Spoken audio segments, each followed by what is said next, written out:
It's a real pleasure to be here today talking about this subject. I am a CLIL teacher as well as a trainer. I teach, and I teach content through English. So that is the subject for today, CLIL in action, and particularly we're going to be focusing on the area of vocabulary, and specifically vocabulary about our subjects, the content vocabulary.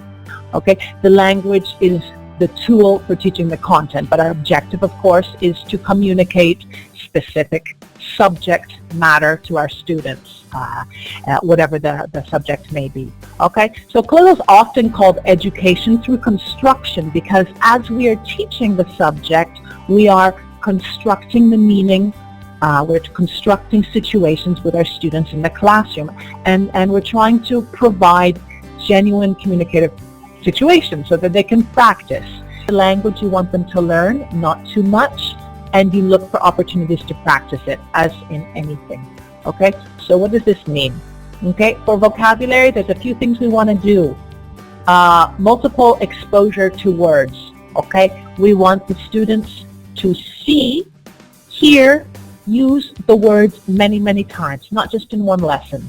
Okay, so that means as a teacher, you have to look for ways to recycle the vocabulary. Previewing and motivating process begins with activating prior knowledge, building connections, establishing goals for reading with purpose, and pre-teaching information needed for successful comprehension of the text. We find out what our students know about a topic before we begin to teach it explicitly, okay? That's going to prepare their brain to then receive information.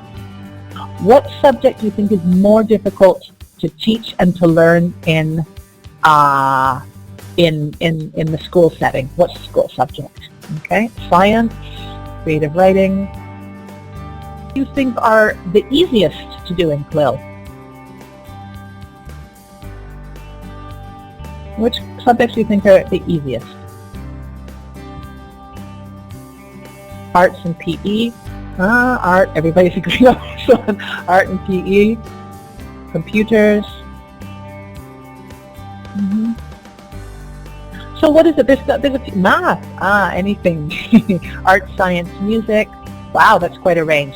Okay, so here's the thing. When they've actually done studies, okay, of different types of CLIL subjects, most teachers think that science is going to be the most difficult, and perhaps math, but definitely natural science like biology related or physics or chemistry, but at primary.